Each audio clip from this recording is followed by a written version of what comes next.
Very excited tonight to have Greg Clark here to talk to us about the burrowing owls.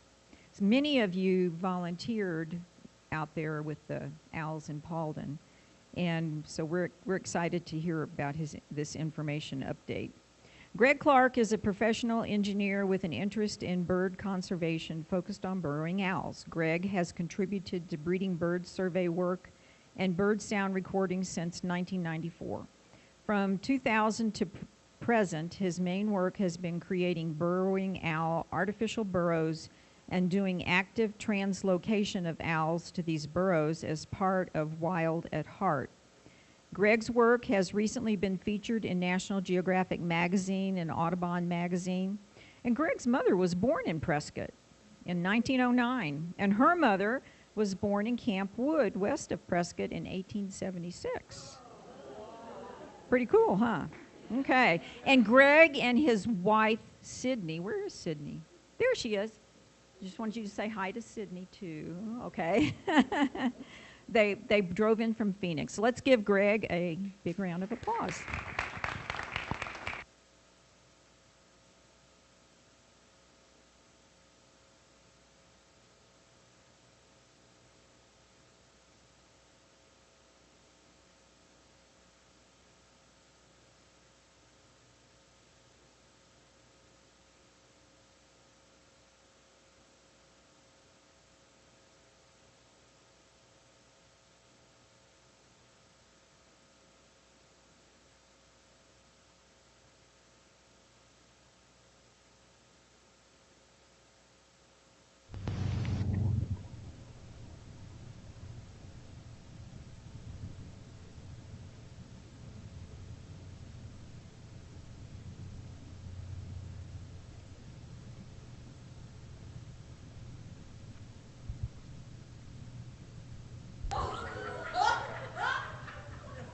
Yeah.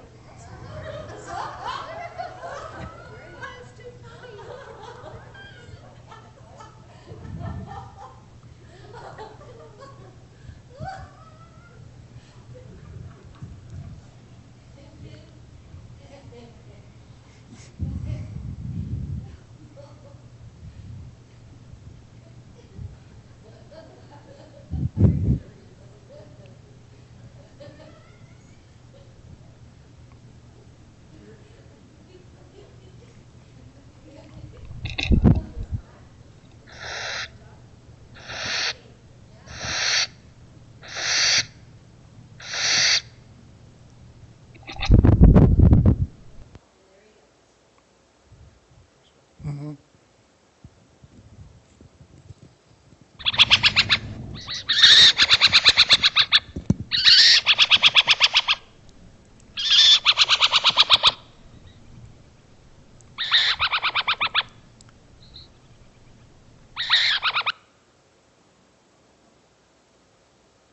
So you've seen the whole spectrum now of burrowing owls. You've seen the cute part, and you've seen the don't get too close to my burrow when I have baby owls.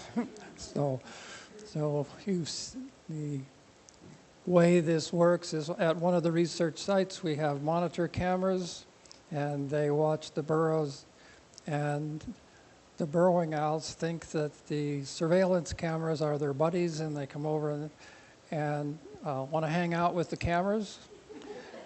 And it's a totally unexpected side effect of doing research work with burrowing owls. And then it's fun to see the burrowing owls run off the coyotes and the foxes and basically anything that comes over and gets too close to a burrow. So if you like this kind of stuff, it is possible to go to the scheduling website, the actual page that I maintain that tells you about upcoming events. And there's you can get more information on that later. It says owl videos. You can see them on your phone or on a desktop. And there's more of this stuff up there. So if you like that, then you can watch them until you pass out instead of watching TV, you know. And then you can say, well, I wish I had more owl videos that look like this, you know, and then I can go through the hundreds of owl videos and put them up. You know, it's like getting requests, you know. So So let's get started.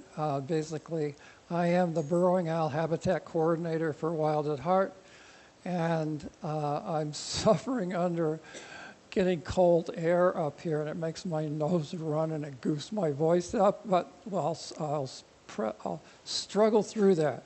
So I have a quiet voice, but the microphone seems to be working. You can stop me at any time, and I'll tell you to drop dead and leave me alone. No, really, it's okay. If you get my attention, I'll be glad to answer any questions that you have. So just a little bit about Wild at Heart. So it's not all burrowing owls at Wild at Heart. We do raptor rehabilitation. That means, raptors get shot, they get hit by cars, there's orphans. Anything bad that can happen to a raptor, it ends up at Wild at Heart. We get about 800 to 900 of those casualties a year, and if we can, we fix them up and turn them loose back to where they came from. Wild at Heart's been doing this since about 1990 or so, so they've been doing this for a really long time. So there's the menu of things that we do. So the rehabilitation part, that's the core part of what Wild at Heart does. And there are some captive breeding things that we do. So those of you who know about Cactus ferruginous pygmy owl, so that's a bird that has been listed and delisted and listed again. Tiny, tiny numbers of that pygmy owl. It's only this big. And so Wild at Heart was the first group to invent a way to allow pygmy owls to breed in captivity. That was later also adopted by the Phoenix Zoo. So both facilities have been doing that to try to kick the population of Cactus ferruginous pygmy owls up from tiny, tiny numbers up to a more stable population. And they get relocated with the help of Arizona Game and Fish into the desert. So owl habitat restoration, that's me. And there's also barn owls, so there's other owls that we provide habitat for. Barn owl does real well with half of a 55-gallon drum, stuck up in the rafters of a hayloft. That's habitat for a barn owl. The education part is what I'm doing tonight. That's what will put you to sleep for sure. And the research is one of the things that our burrowing owl work really can't make progress without research. So there's a juvenile. He doesn't have any stripes on his breast. That's how you can tell that this is a juvenile. Hatchlings would be the same, but usually hatchlings don't look quite as much like an adult. He's standing in front of a typical burrow entrance that is hardened with chicken wire. It's very similar to the burrows that were put in Paulden. So we'll do a little bit about the natural history of burrowing owls. Most of you may already know this chapter and verse for burrowing owls, but they're not just in North America, they're also in South America, and there are subspecies all over the New World. Like Aruba has a national bird, and that's the burrowing owl. So there were subspecies of burrowing owls on various islands in the Gulf of California. You'd have one island and one subspecies just for that island. Long time ago, when the sailors showed up, they brought black rats, Norway rats, to islands.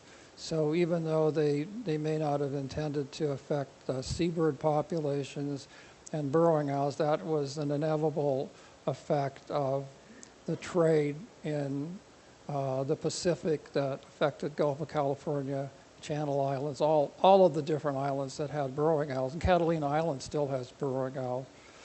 So all of the subspecies are pretty much wiped out. And then recently, efforts have been done to go through islands, eliminate the rats, and get the seabirds reestablished, like Cravaries, murrelets, some things that are, the seabird population is very, very low, and that also helped the burrowing owls. So burrowing owls have started to return to islands that they used to populate, and then now they're gone. So the northern hemisphere burrowing owls are split into the non-migratory Florida owl, the non-migratory low hot desert owls, that's part of California and Arizona, and the migratory northern owls from Canada, northern tier states in North America. And those birds have no food in the wintertime, so they go down to Mexico. It's sort of a rainbow kind of migration. So you're in Canada, and there's the bottom of Mexico, and you fly all the way from Canada down to Mexico. If you're in Washington, you don't fly all the way down to the bottom of Mexico. You only go part way down if you're in Idaho and Washington. Maybe you just go down to the bottom of California. Does this make any sense to you? Not to me. I don't get it, you know. But nevertheless, the farther away, farther north you are, the farther south you go. Pretty strange. So this map is very, very old, but it's still germane today. British Columbia pretty much doesn't have a stable population anymore. They're using captive breeding in British Columbia to try to reestablish a population there. Manitoba, Saskatchewan, Alberta, all of those locations that still have grasslands and burrowing owls, their populations are all under stress. They're working real hard to try to move owls around in Canada with translocation to create more, you know, keep the diversity up and get the population up, but it's a struggle. The farther north you are, the more risk you are as a burrowing owl. So you can have a good home up north and go down to Mexico, and where you had a location to land in Mexico, now it's a farm and there are no burrows and you're done for. So it's still in the middle of the country. There's still places for you to find a burrow, but at the extreme top and bottom of the range, burrowing owls are under more and more stress. That's why the owl tends to be threatened or endangered in Canada and Mexico. But it's not endangered in Arizona.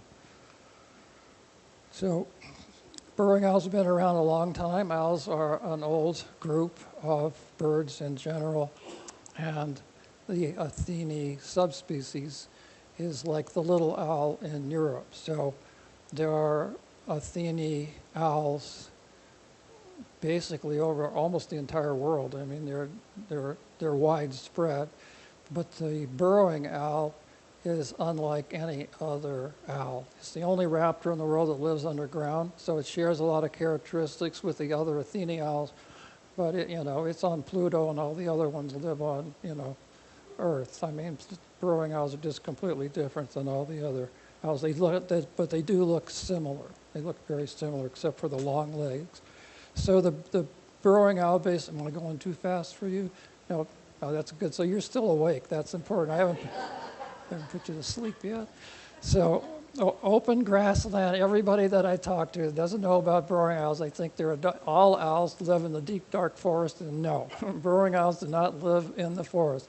They have to have a clear view, 360 degrees around them, because they're tied to a burrow. So they can't just choose where they want to live.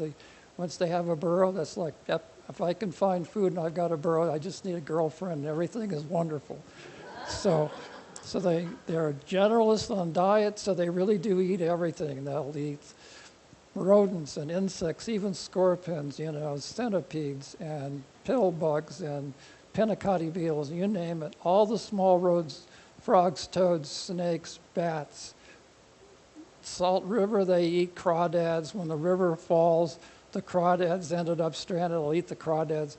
Goldfish, this is a stumper for me. I cannot figure out how they catch a goldfish, because the pond doesn't go down in somebody's backyard and strand a goldfish. So somehow or other there's like, I'm going to get you. It's like a green heron or something. I don't know, it's a puzzle. So they have to have an underground burrow to really nest successfully, raise a family, and they need a mammal to do that job, except for those of you who worked on the Paulden project, and then you are the substitute mammal for them. And so they are out day and night, so they're diurnal, so you get to see them be their true owl self in the daylight. You don't have to just see them at night. They're dry adapted. They don't need any water. They'll use water sometimes, take a bath in it. So in the low hot desert, when we do relocation, we always provide water for them, so because it can get hot. I mean, let's face it. Once it gets to about 90, 95 degrees, I want to jump in the water bowl also. So all of those characteristics plus adorable. So that's which I know you'll buy in on that because you watched the first video. And yeah. So everybody thought the western burrowing owl was genetically homogeneous until a short time ago. And Wild at Heart's work actually went a long ways to separating out the low hot desert owls from the migratory component of western burrowing owls that really do have to go down to Mexico or Texas or below Texas, long distance migrants. And when I say long distance, I mean 1,000 miles. Burrowing owls will leave a location in springtime or summer, and they will fly to their next destination at 35 miles an hour, and they will get there in a few days. So there are famous examples of burrowing owls being identified in a location, arriving in another faraway location in a short period of time. The first one of these was an owl identified in Tucson with a band. It was recorded. 10 days later, it was in Canada. Okay, and it probably made it in half that time because they know to go to UPS and get a red sticker before they take off. That helps you out. So, but in Arizona and parts of California where it's generally food year-round, the challenge that you face is just totally different. And so, because they were non-migratory, eventually their DNA was compared with the DNA of other Athene owls, not just burrowing owls, but really Athene owls everywhere to try to figure out where do burrowing owls come from, what's their history going back potentially hundreds of thousands or perhaps even millions of years. And that's when the close link between the Florida non-migratory owls and the Arizona owls that's when the connection was made, that they're actually more closely identified with the Floridiana owls than the Hypogaea owls that are here in Arizona. And that's different than demographics. I may remember to mention demographics again, but that's the part that really separates burrowing owl behavior. We don't know all of the different ways that burrowing owls look at habitat and threats and how to find food and just how to make a living at different locations. So that can determine where, like I pick out the habitat, I think it's great, you should live there, and the burrowing owl says, what idiot picked out this spot, I'm gone, So that's demographics, that's part of it anyway. So loss of animals that dig a burrow, that's the number one thing that is the threat for burrowing owls. Most people say prairie dogs, but really badgers are also very important. So there are places in Arizona where we never really had any prairie dogs. The low hot desert was not a source of black-tailed prairie dogs or the Gunnison prairie dogs. Up here, of course, you do have prairie dogs. You also have badgers. But all of the fossorial mammals their population has been reduced. And in some places just wiped out completely, like there just aren't any. So we have this long-term 25-year drought. So all of the grasslands in the West, not just Arizona, but everywhere, the reduction of grasslands from drought has eliminated burrowing owls from just being able to live in grassland. So the Sonoran Desert, creosote flat grasslands population is just really, really almost zero. So there are going to be exceptions to that, but it's really made a dent. And of course, land conversion. So there may be places where they're really plentiful, and then we fill it up with houses or solar farms now, or freeways, every warehouses, every combination of land conversion. They want to live where we also want to live, flat, open. That's where we live, that's where they want to live. So, and then I sort of just eliminated that. I just sort of just went through this list. And we also should mention that 1900, the federal government paid a bounty on prairie dogs because the idea was that prairie dogs competed with cattle for forage. So if we just got rid of all the prairie dogs, there would be more grass for cattle ranching. So millions of prairie dogs were wiped out in the early 1900s, and this turned out to not be a sensible thing to do. Prairie dogs are the architects of grassland. They tend to nip away emergent woody plants and get them out of the environment. And if you don't have prairie dogs, you don't get the emergent woodland, woody plants. And so then it just fills up with mesquite. So southern Arizona, the grassland has just degraded. It's just gone from solid, flat, continuous, wonderful grassland to arroyos and woody plants, and cattle ranching becomes unprofitable. Now some of that today is also related to just family cultural preferences and history. Granddad was a rancher, your father was a rancher, but you want to go to Silicon Valley. You don't want to be a rancher. So some of that is going on, but also between drought and grassland conversion, it's much more difficult to be a wildland rancher today. And my relatives, my relatives still have the first cattle ranch in Yavapai County. So half of my family is completely affected by that, but they are still ranching. They picked a good spot, apparently, so they're still going. So I hope you can read that. Yeah, so Santa Clara County is where Silicon Valley is. In California, that was an extensive, wonderful grassland area for burrowing owls. They were there in the thousands. And that's not just Santa Clara County or Riverside, San Bernardino County, lots of counties, San Diego County, but Santa Clara County really was a premier site. And so California also does wonderfully detailed, wide-ranging burrowing owl surveys.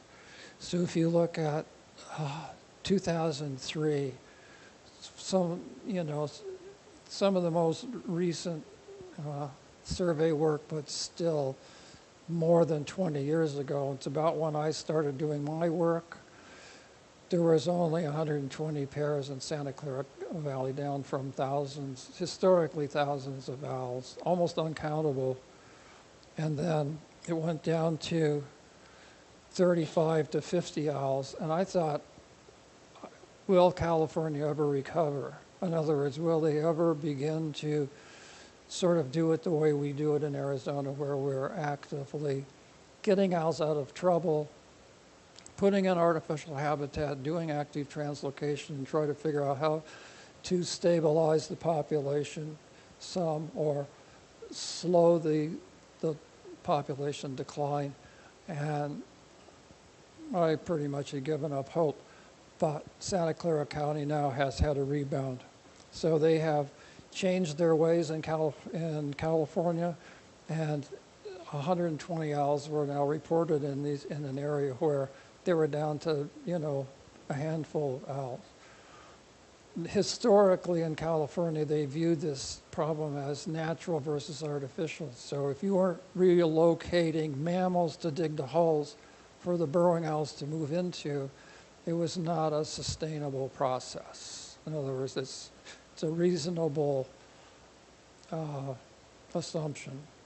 The problem is that it just didn't work. The animals just said, I don't want to live here either. So if the mammal leaves and they don't dig the holes, there's nothing there for the burrowing owls to move into. The primary mammal that you want to support in California is the California ground squirrel. It looks like a rock squirrel. I can't tell them apart. But after 20 years, the light bulb came on in California. This is not working. They're down to there are whole counties that have virtually zero populations of burrowing owls where there used to be hundreds to thousands. And so this is good news. It really is. It's good news in California. So we talked a little bit about agricultural conversion. So in the Midwest, it was prairie to farmland. Out here, we have irrigated farmland. The invention of Salt River Project, which brought a big chunk of the water in Arizona and stuck it into Phoenix in the early 1900s. That is what created perfect habitat for burrowing owls. So they had agricultural land that produced an infinite supply of food, and there was usually someplace on a farm where you could make a make-do burrow. So erosion burrows and unlined canals, pipes that deliver water on a farm, so all kinds of places like that. And there were still mammals digging holes historically, and even today there are still some mammals digging holes. So that bumped up the population in the low hot desert from practically zero to these stupendous high, thousands and thousands of burrowing owls living in central Arizona. But it's a trap, as you see today. So all of that land is now being converted at thousands of acres a month into residential housing and warehouses and freeways. So what Wild at Heart does is we go in and we get the owls out of trouble and we do the relocation, some of them here to Paulden.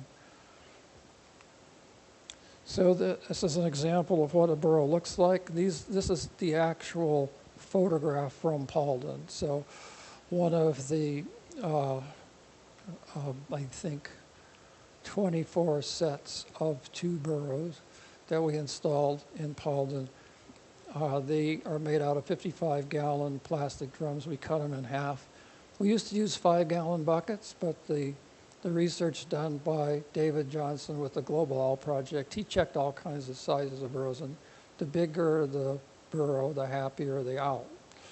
So, and then you can see an example of owls perched above the burrow entrance, which is very typical. That's generally what they do.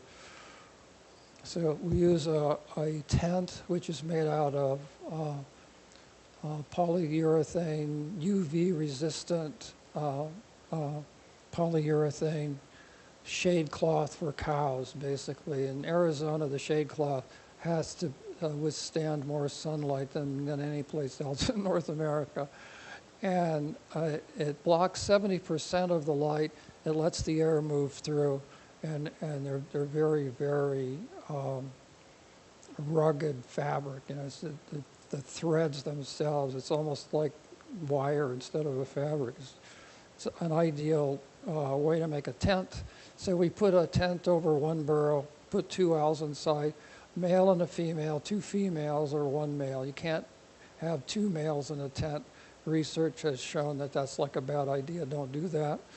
And so we put them in there for 30 days, and then we take the tent down and we feed them for another 7 days. And that can change. There are conditions when we will change that, but that's basically the protocol, is during the winter, do the relocation. It's easier on the male. He needs to, when the tent comes down, where's my territory, where's my competition, where am I going to find food, who's going to try to catch and eat me? All of these things are bothering the male, whereas the female sort of like kickback's not my problem. You know, Charlie, you go figure this out. So we used to do it differently. On the first majority of the work that I did, we used, only an engineer would think this up, make the tents as big as possible, put as many owls in there as you can, and lower the cost, minimal time, minimal cost, maximum effort. So all engineers are going to do that. So that turned out to not be a particularly good thing to do. There were puzzles. We had these puzzles, and really most people that work with birds would listen to the puzzle and say, that's a puzzle, I have no idea why they do that. So in the early days, we would do the habitat work in the winter because it's cooler, and we do the relocation in the spring.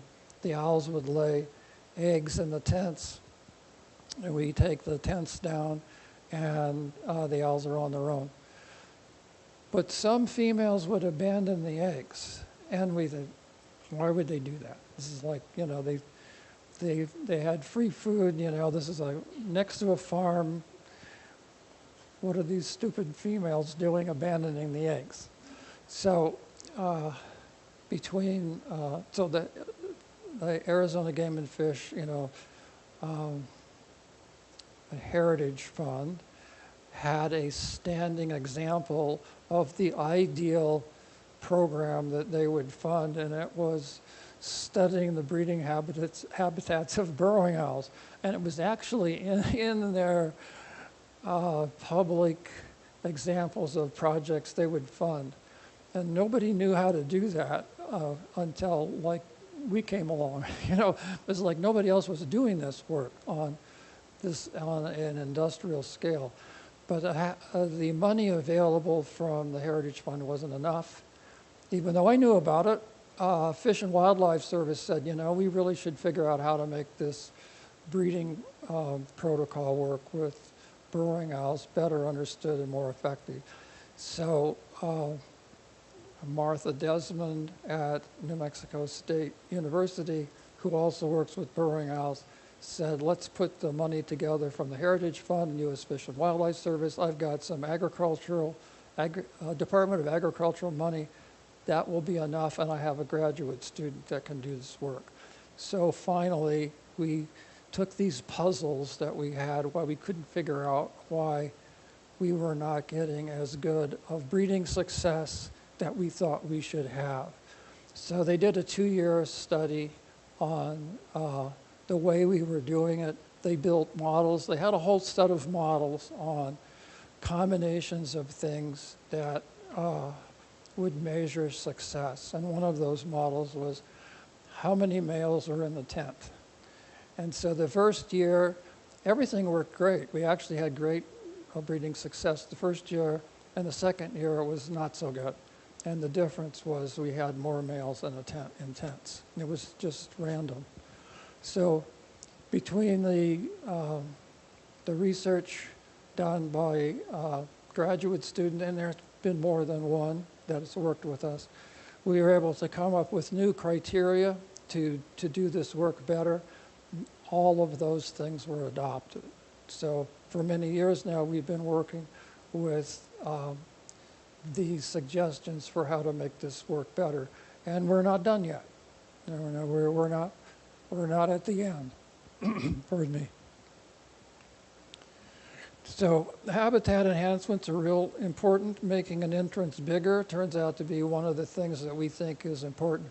So if a burrowing owl is under attack, the babies are under attack, we want to give them a big entrance. The normal entrance that you see on the slide on the left is the 4-inch tube that we used for many years. And burrowing owls will always try to take a plastic tube and they'll try to make it bigger. They'll actually dig underneath the plastic tube because they want a bigger entrance during breeding. And you can't make the plastic tube bigger, so they dig a hole under it. And so David Johnson with the Global Owl Project did a research project trying to figure out why are they digging holes underneath plastic tubing, and he found out that, well, they love 4-inch diameter tubing, but not during breeding. During breeding, they want a big tube, so you put in a bigger hole, they stop trying to dig under the plastic tubing, and it's so all the baby owls can run in real fast, and when a hawk or an owl, big owl's trying to come down and grab them, they all run into the big hole. And so the big hole is what you see that we make with concrete blocks, and it increases the overall, it makes an amphitheater And there he's very proud owl standing in his concrete home. This is an example of some of the general list of sites that are active right now. They're burrows, owls. Things are going on one way or another. On some of these, Santan Valley's still on there. Arizona Department of Transportation has wiped out 2 of my sites. One of them was for the new Loop 202 freeway. We had to pull up the burrows, move the owls out of the way. The latest one was Zanero Park in Gilbert. You could go to Google Maps and it would say burrowing owls are here. People came from all over the world to go see them. They needed new on-ramps and off-ramps for the Loop 202, so they pulled the permits. We had to take the habitat out, take the owls out, move them. I think some of them went to Santan Valley. So Santan Valley has burrows and it has owls. It's at capacity, and ADOT wants to build a new highway that goes right through that site. So nevertheless, on the list is Paulden, down at the bottom. Martin Farm in Marana's a site near Tucson. It's on retired ag land owned by Tucson Water. It only took 15 years to get permission to use the site. Wonderful site. The owls love it there. It was all in hardened burrows, but David Johnson had a new kind of site that he wanted, a new kind of burrow design, and he wanted to test out. We installed a whole bunch of brand new burrows, and in 1 week a badger dug up 50 of them and destroyed them. And so we have gone back to my original design, only a little bit more hardened, but nevertheless, this site was the site featured in National Geographic. And we actually learned some new lessons at that site a couple of years ago, and we are currently applying those at new sites. Santan Valley, the site that at some point will be eliminated with a new highway. But it's high occupation. Well, the owls love it there. It's surrounded by ag land, active ag land. Safford had no concrete ditches in the old days. It had many, many burrowing owls that lived on the farmland at Safford. To improve the water supply for agriculture, they converted everything to those notched ditches, and there are no more burrowing owls living in Safford. So we are in the process of actually repopulating Safford with burrowing owls, using a couple of sites to continue to relocate owls. And so owls are moving into other parts of Safford where they can find unlined. There are still unlined ditches, and that's where they're moving to. So this is basically sites where it was donated by Freeport McMoran's, an active farm, but they completely support the effort to relocate owls year after year after year after year. Urban habitat is very important. We try to figure out how to make urban habitat work. So trying to figure out how to make urban habitat work is a nightmare for me. Sites that I think that, yeah, this is going to work. The owls are going to love this. It's open. There's going to be plenty of food here. And the owls just abandon it and says, crazy. This is nuts. And another site that's like, the owls will never live here. There's too many trees. It's too closed in. And the owls think it's great, and then they move in. So on the top, Estrella Mountain Community College happens to have a grassland on the premises. It's been threatened by a small solar farm, building development. The owls hang in there. They love Estrella Mountain. They live right on the community college campus. You can park your car right next to a burrow with an owl standing there. Okay, so ASU Polytechnic, sort of the same thing. ASU West, I thought this is going to work great. We got a great site. It's very like Estrella Mountain Community College. They hated it. The owls would not live there for a day. Stetson Hills Park, 60 acres of grass.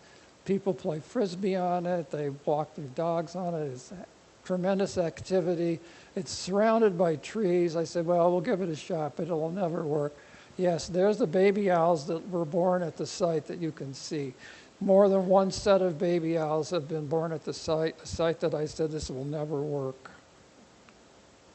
So So we're always looking for these urban sites where there's a ball field or something where there's nothing but bare dirt around it and a gigantic irrigated green spot. So we're always looking for that in the hopes that we will be able to bring more sites into urban areas and make them work.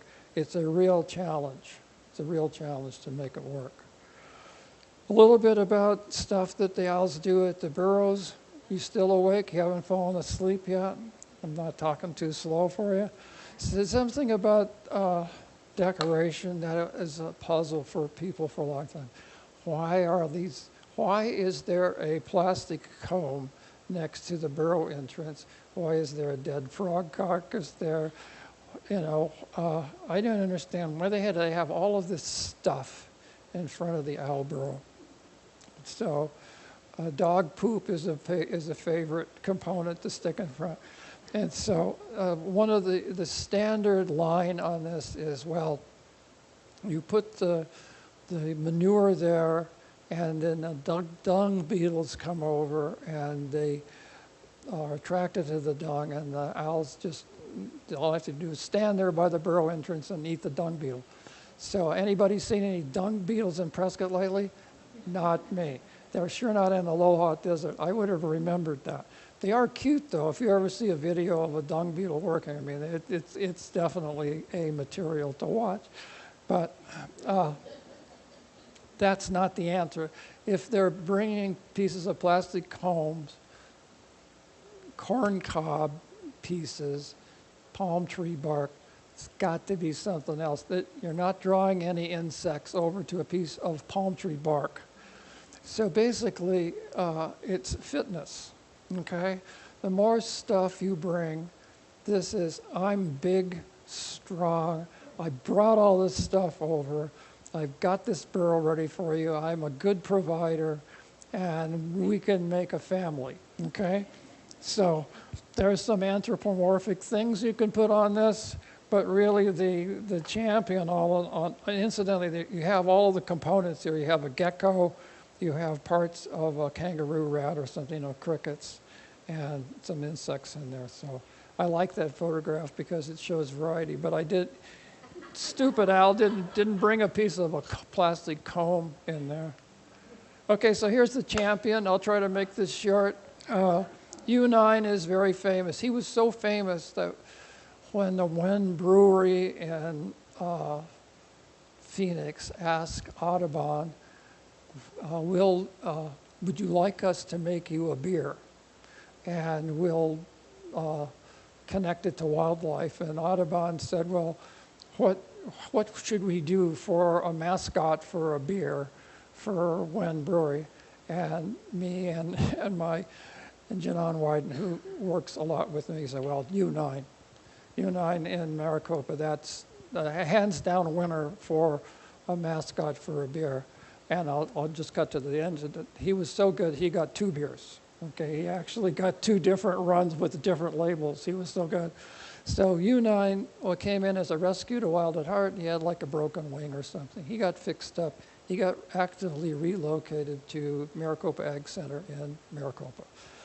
So he picked fights with the owls, got a broken leg or a broken wing again. He got picked up again. I think Janon found him at Maricopa, took him back to Wild at Heart. He got fixed up. He got relocated back to Maricopa, picked more fights, got damaged again, went back to Wild at Heart, got fixed up, came back, and decided, maybe I should be a lover instead of a fighter, okay? So then it's like, well, if I'm going to get a girlfriend, I got to do this right. So here's what I'll do. I know that there's a farm a mile away from here that raises maize. So all I've got to do is go over there and pick up 25 full brand new maize corn cobs and bring them over here and put them in front of my burrow to impress all the women here that I am the owl at Maricopa. In spite of all the 100 owls that live here at the 200 burrows, this is the spot. So he puts all the burrows out, gets girlfriends, things are going well, but he's got competition. He's worried about the neighbors, like, oh man, maybe they're going to come in horn in on my action. Here's what I'll do. I'll take all the corn cobs, I'll pick them up, and I'll stuff them in all the other guys' burrows. So all the ones that are over there and all the ones that are over here, they're out of action, man. I'm fixing them. That's it. They can't horn in on me. So he stuffs burrows, stuffs corn cobs on all the burrows. Okay, and so we see this. My God, look at what this crazy owl has done. And we check this. Did some don't go and take corn cobs and stick them into the burrows. We don't.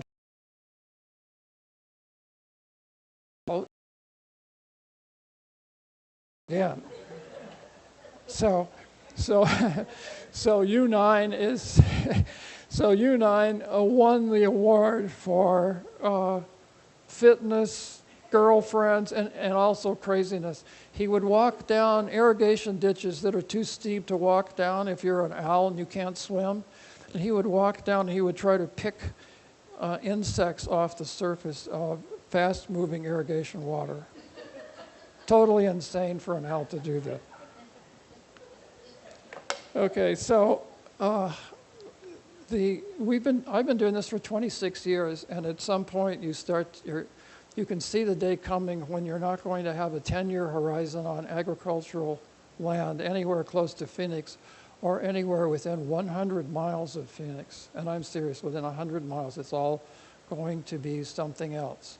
Most of the big land changes are going to be solar.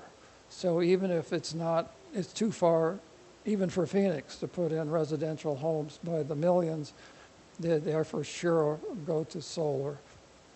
So I started to think about, and the other bottleneck is owl feeders. So if you do have a site you can use, how are you going to get a volunteer to take mice from home in the freezer and take them 50, 60 miles or 100 miles? So you have to have volunteers that live someplace near the habitat. Now, last year and the year before, we did have sites where volunteers from Phoenix did go 60 miles once a week to deliver, and they did it for months, okay? They did it for months. So, but nevertheless, there's a limit to doing this. So what we try to do is, well, is it actually possible to relocate owls to creosote flat habitat if you had a bigger budget? In other words, could we flip the script on this, and instead of just feeding them for 30 days in the tent and 7 days after because they live next to a farm, what if we just go ahead and let them lay eggs or choose burrows after the tent comes down? They choose a burrow and lay eggs, and we just keep feeding them. We just keep bringing them mice. We've never been able to do that before. That's just like crazy expensive, and you'll never have enough people to do it, stuff like that. So we have a Long Road is a large solar developer, and there's another one, RWE, and they have Mesquite Wildlife Oasis, which has a educational component that's wild land with a pond and a palm tree with a great horned owl that lives there, and they can bring the kids in from school, and it's great. They have the gigantic solar panels, but they also have an educational facility. So we did two projects, the small one at Mesquite Wildlife Oasis and the monster project at Sunstream, and operated by Long Road. And I thought, well, if we give this 4 or 5, 6 years, we'll finally maybe figure out what combination of things will convince burrowing owls to live in the low hot desert where there is no irrigated ag land, and we'll figure out how to generate enough food. And so I'm dug in for the long haul. It worked first year, both sites. Both sites had owls that picked burrows after the tents came down. They laid eggs in those tents. They incubated the eggs, they supported the hatchlings, they supported the juveniles. They went all the way to the monsoon season when we stopped feeding because we finally got rain. In a year of 12 months of no rain. The year we did this, there was no rain preceding the project. 0 insects, 0 rodents, 0 everything. All the food had to come from defrosted mice. Are any of you owl feeders here? No owl feeders from, yes, yeah, we have 2 people, yes, and why am I drawing it? Joe. Joe is one of the owl feeders. So basically, what you guys did for feeding, some volunteers did it from March to August. That's how, until we got rains. So this is just like, adds a new component to burrowing owl work. The research sites have produced something that I never thought I would see in my lifetime, and it's not just conservation of burrowing owls, it's sustainability. If we can convince solar farms that actually have budgets, I mean, they actually have money, they're not broke like we are, you know, we're not poor starving birders that would like to help the birds out. So if we can convince them to do the same thing we did at Mesquite Wildlife Oasis and at Sunstream, then we can do it in Phoenix. We don't have to find irrigated ag land 100 miles away. And when I say 100, that's a medium site. Coming up here to Paulden, that's not a long trip for us. Mexican border and all the way to New Mexico, that's a long trip. And I've actually done them on the Arizona Strip. You have to go through Las Vegas to get there, you know. So this would be a new day for us. So at Site 1 in August and Site 2 in August, that's when feeding was suspended because we now had insects available from rain. 17 of 19 adult owls were observed. Now, we turned 19 owls loose at a site. 17 of them were still there at the time we stopped feeding, which actually is pretty amazing at any site. Now, here we are at Site 1. 14 of 19 owls are still there, and they haven't been fed since August. So they're making it on, the rainfall was enough to generate the insects and some rodents. Site 2 bailed in September. Everybody decided we're done at Site 2, we're gone. But there were only basically 6 owls there. 2 owls stayed, they had 5 babies, and everybody dispersed. But it's a big site that had all the right combinations. That is a spectacular success. It actually does all, it's unbelievably successful. So we just need to keep repeating this kind of success. So let's talk about you guys. What happened in Paulden? So you are one of the research sites. There's no active ag in Paulden. What we did in Paulden was exactly the same thing that we tried to do in the low hot desert sites. We started much, much later.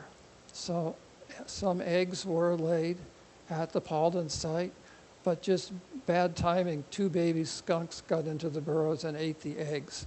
So there wasn't an opportunity to just keep feeding them and make sure that the female was supported during incubation and so forth, all the way to juveniles and dispersal. But nevertheless, if you look at this today, in December, of the 24 owls that were located, I saw 3 owls in December. There was one of the happy owls in front of the burrow. In March, we're going to add more burrows at a different site next door. The Robinsons were there over the weekend. I was there last Thursday. I saw the 3 owls again, and they took better photos. So I photographed 2 of them, but their photographs are better. So these are photographs of the owls that you guys helped to relocate to artificial habitat and fed in the tents and so forth. This is very successful. These owls are from Phoenix. They came up here and they said, this is great. We would rather live here. It's not as hot. So the one picture that's down below, that's an oddball that you're looking at and wondering, what the heck is that photograph? So there are 2 arrows there that show insect pellets, which is primarily what I thought that would be really hard to come by in the winter when it's really, really cold, like right now. But those are brand new pellets. So those are insects. And the winner is the fur pellet. So that brownish looking thing that actually looks like a mammal poop, but that's actually a fur pellet. So and there are a bunch of those. So they are finding rodents in the winter, and that is what they're eating in Paulden.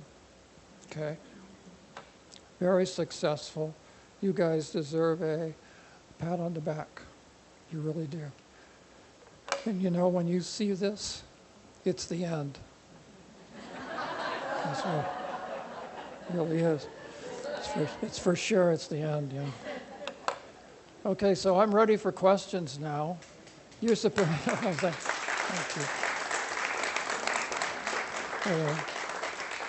you. I hope I didn't run over too far. So you get a microphone, and This is for the people who are watching. Who determines what animals get to be rehabbed or whatever? Who determined that you get to save burrowing owls? well, I thought it was a really good idea at the time, and so I guess what's the backstory on this? The backstory is that I worked on the Arizona Breeding Bird Atlas. I don't know if anybody knows what that is. A big thick book. Troy Corman and Kathy Wise, and I was not a birder. I did help Liberty Wildlife do some things at their original site in Scottsdale. I just wanted to help. I didn't know anything about birds, but I could help build shelves and stuff like that. I could do rescue. I was really good at rescue because they do everything: mammals, birds, you name it. And I could do that. And then I did the Arizona Breeding Bird Atlas, and every place we went, we could find places where burrowing owls were historically found. They were not there. I mean, the short story is, what the hell happened to all the burrowing owls? And there were places where we had prairie dogs, and we still didn't have burrowing owls. And so I'm a sight birder. I'm not a good ear birder because I'm deaf. I'm basically deaf to like 95% of bird sounds. I can't hear them. So I linked up with a guy who's an expert ear birder, one of the best ever. And between the two of us, we made a good team. And so when we couldn't find burrowing owls, I knew it wasn't because we didn't have the talent. Okay, we were doing everything you would do as 8 years of experience or 7 years of experience of breeding bird work, not just looking at birds. So I said, well, when this thing is over, I'm going to find out what the heck happened to burrowing owls. And that's when I found out about the prairie dogs getting wiped out and other mammals getting wiped out, and the work that was done in California. In California, they had done lots of artificial burrow work. They really had. They had determined that artificial burrows really were a great asset for burrowing owls. They would use them, and it was deemed totally impractical. That there was no way that you could take the knowledge that artificial burrows worked and apply it on a scale that would would conserve the population. And I just thought they were wrong. I mean, it just came down to that. I just thought, well, I think they tried one thing one time, and they just decided for them it's too expensive, too difficult, and they weren't going to do it. And I'm an engineer. That's the difference. I mean, it's a different view. I'm going to figure this out. And so after a while, I found out about Wild at Heart, and they had started doing active translocation. And then I found out about all the problems associated with active translocation that basically people said doesn't work.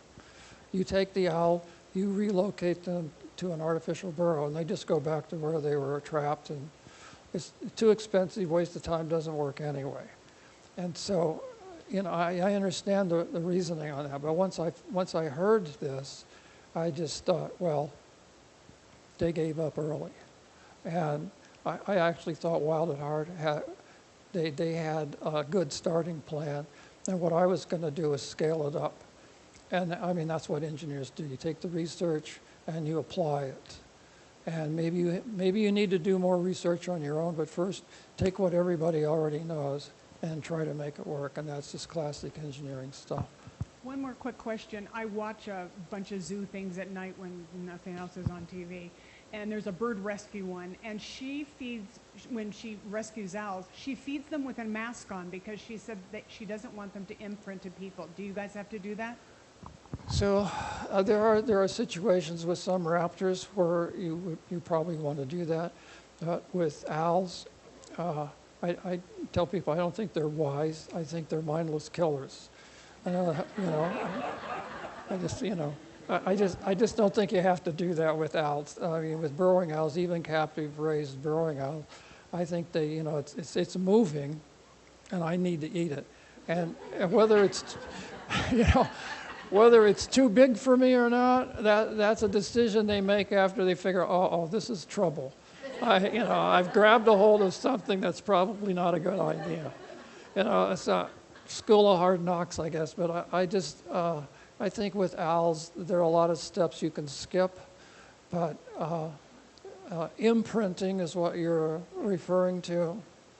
And I think it's just really species dependent, that if you already know that an owl or a raptor or birds in general are going to start following people around, yeah, you need to figure out a way to stop imprinting. But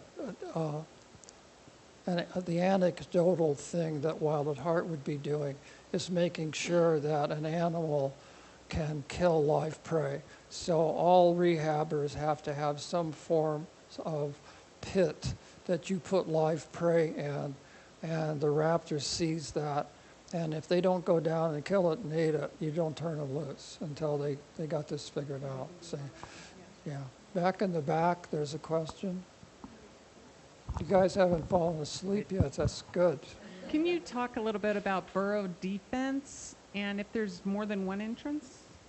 So the first part of the work that I did starting in 2000 was I was curious to see if a single entrance burrow, it's a prairie dog model. I use the prairie dog model whenever I can. So does that bend go to a single burrow, or is there another burrow that it connects to and comes out in a U shape or in a diagonal shape? Is that preferred over a single?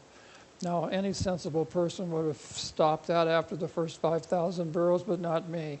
Okay, so it seemed pretty clear that a single entrance to a single burrow, that they preferred it. But we build our own burrow cameras, so you can put the camera down in there, you can figure out what's going on. Some owls are laying eggs in the two burrow combination. So, it's like, well, maybe I should keep giving them a choice. So for many years I continued to give them a choice until New Mexico State came on, and then they were able to sic graduate students on my work and really intensively look at the thousands of burrows, not just, it's not a small number. I'm over 7,000 burrows right now, and I have no idea. I stopped counting at 7,000. So somewhere around 3,000, 4,000, 5,000 burrows, they looked at them, and they said, single burrows work best, and you don't need to put two burrows in anymore. You don't need to connect them anymore. You stop doing that. And so, I use the analogy, if somebody's coming in this way, they're coming through the swinging doors in the saloon, I'm going out the back, or I'm getting in the corner, and if I see them coming through the swinging doors, I'm going to get them. Bad analogy, they really do just want the single burrow. If you see owls with the camera, the owls are down in the burrow, and you put the burrow camera in there, you're checking to see, are they in there? Are there eggs? Do you have baby owls? And you can't do this without a permit. We hold permits that allow us to do this. The average person doesn't have the right equipment or the experience. You can crack an egg or hurt a baby owl. So you really have to have done this thousands of times really to know you're qualified to do it. But you can see the behavior of the owls, and they'll back up away from the camera all the way down in the burrow, or they'll just sit in the burrow and they'll wait for you to show up.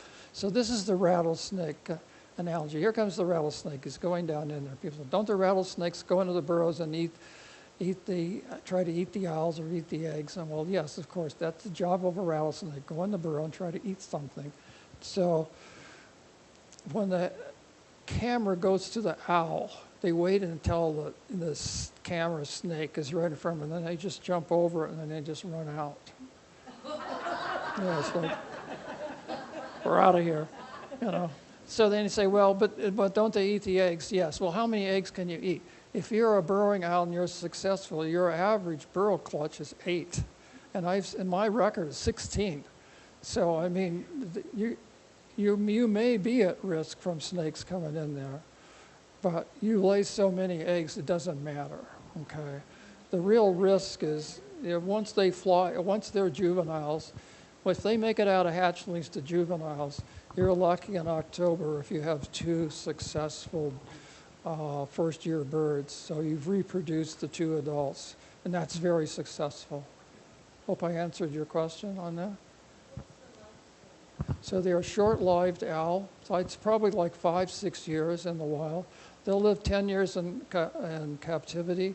They are a high metabolic, high acrobatic, high energy, mindless killing bird that will try to attack anything. So if you will attack anything, this is trouble. If you ask me, this is trouble. Now, it didn't, in the old days, I think it just didn't matter, in other words, this is part of their demographics or their DNA on how they operate, but all owls operate this way. It's moving, so it's moving. What's the equation on, what am I going to do about that? Oh, yeah, you first and then.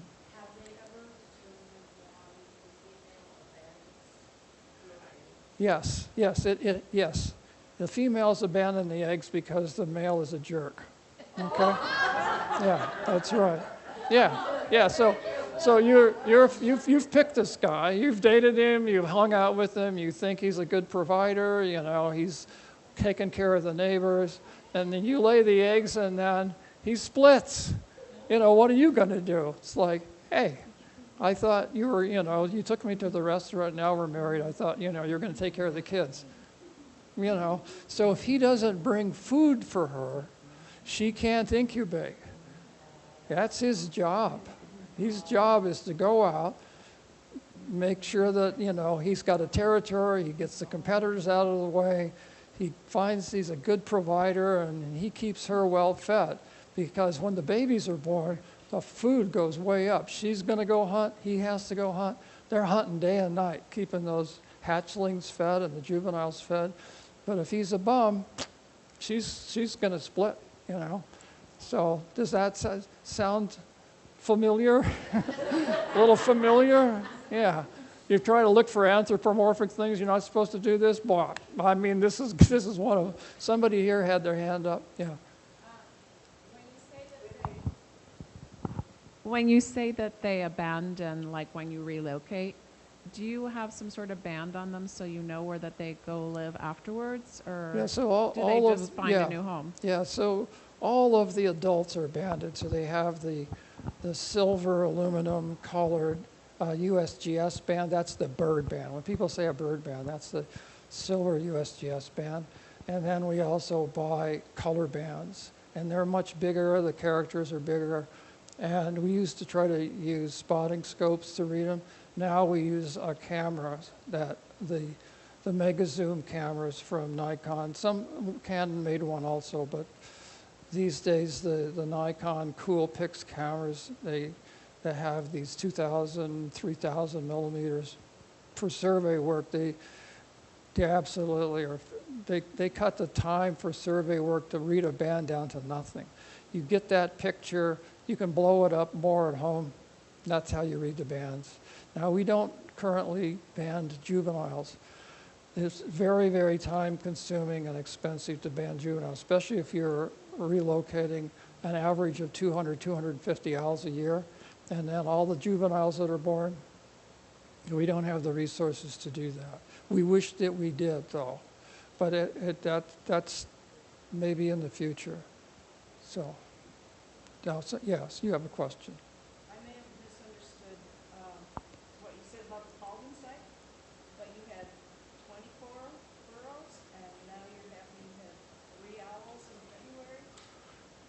So the yeah, how can that possibly be good? Yeah. So I know, the math doesn't make any sense. So the primary goal of relocation is not to establish populations. It's to guarantee that the owls do not return to where they were trapped. That is the primary goal. It's not what you think it is, to convince owls to live at a site. We can't necessarily do that at all. If I relocate 100 owls to an agricultural site, and they all leave, but the owls that live in that agricultural area move into those burrows, it's a home run. We put the habitat in, the owls are going to come and use it, they're going to create babies. It has nothing to do with the owls that we put there. They will find someplace else they want to live. The stunning achievement this year, well, the end of last year, was that we put them in desert habitat.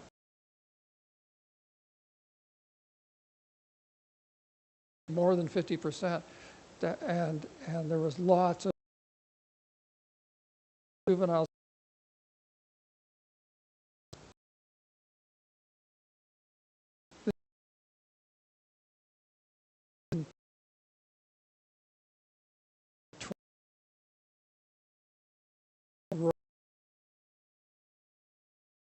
Burrows, that's 24 burrows in each one, not all of them open. We don't open all of the burrows. We only open some expansion burrows. We want to keep some closed, so if we do another project, we can guarantee that the ones that are still capped will be good burrows.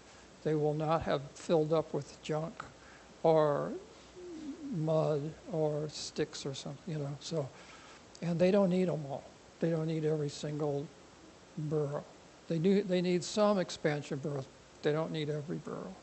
And so even though it's only 3, it's highly successful. What you're really saying is, Greg, do you think that they are going to have babies this spring, raise a family, and end up with 2 sets of 8 eggs that hatch to 16 owls, and we end up with that many in September?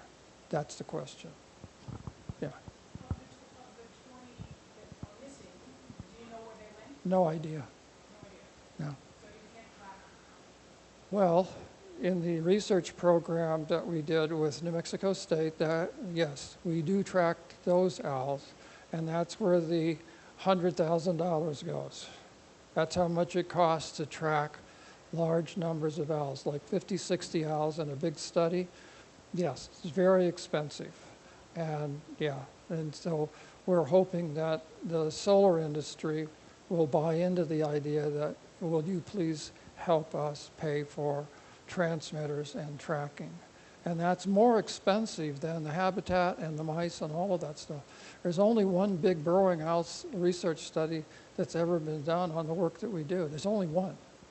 And that's because it costs between $100,000 and $200,000 to do it. Yeah, it's really, really pricey.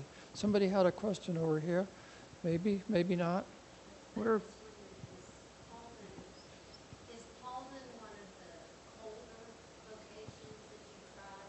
So Paulden is brand new, and it's split into 2 halves.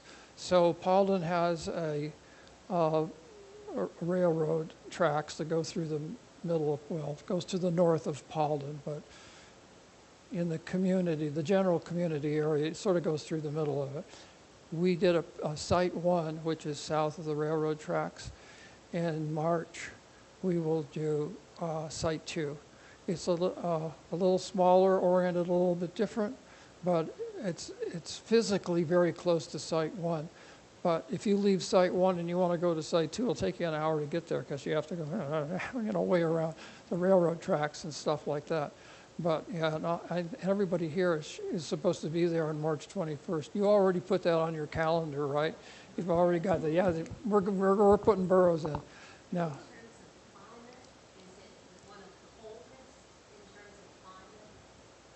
so Paulden would be on the cool side in Arizona, but there's no elevation limit for burrowing owls. We don't know where it would be too high. The cold part only goes to food. They don't care how cold it gets, that's what the burrow is for. In Phoenix, we put them 4 feet underground, where it's the average temperature in Phoenix, and that's around 77 degrees.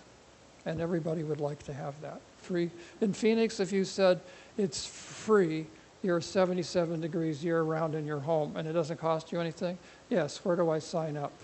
Yeah, all right, for sure. Yeah. So we have time for one more question. One more question? Sure. You can have more than one. We were out birding some ag fields north and west of Casa Grande, right? Mm-hmm. Joe was Right. with me. Right. And what we observed was burrowing owls using those concrete-lined ditches, Right. making little holes.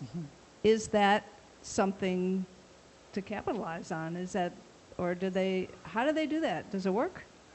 Yeah, so that's actually the norm these days in central Arizona. In other words, there are unlined ditches and there are concrete lined ditches. And then there are concrete lined ditches that distributed flood irrigation, which are abandoned, no longer used, and they've moved to tape.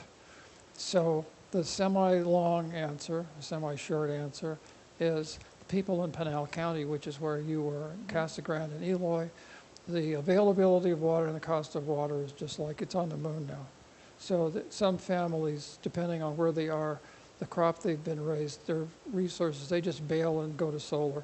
They don't try to farm anymore. It's like this, forget it, we're done. Other people say, well, we can't afford flood irrigation anymore for cotton, especially for cotton. That's one of the big cash crops. So cotton and alfalfa, those are the two big things. I'm sure most of you have eaten any cotton today, but you may have eaten some alfalfa if you ate a steak, okay? So the alfalfa is the biggest. They're only really raising crops that bring the most profit. Alfalfa is one of those. So it's possible to take your flood irrigation and convert it to tape. So you'll see red standpipes all over the place on the farm. Giant pump stations, when you look at it and say, what the heck is that thing for? Big cylinders that are producing pressure to push water through thousands of miles, and I'm not kidding, thousands of miles of flat 1-inch wide tape with tiny little holes. And all the water comes up from below. And if they have the resources to put these thousands of miles of tape in their farm, then what happens is erosion goofs up the concrete ditches that are still there, and the burrowing owls then have erosion burrows under the concrete. And it becomes a resource for the burrowing owls then. Yeah. So, and you never thought that was a possible answer either. Well, I think it's time for us to close. We're done. Thank you very much. What an interesting presentation. Thank you very much. See.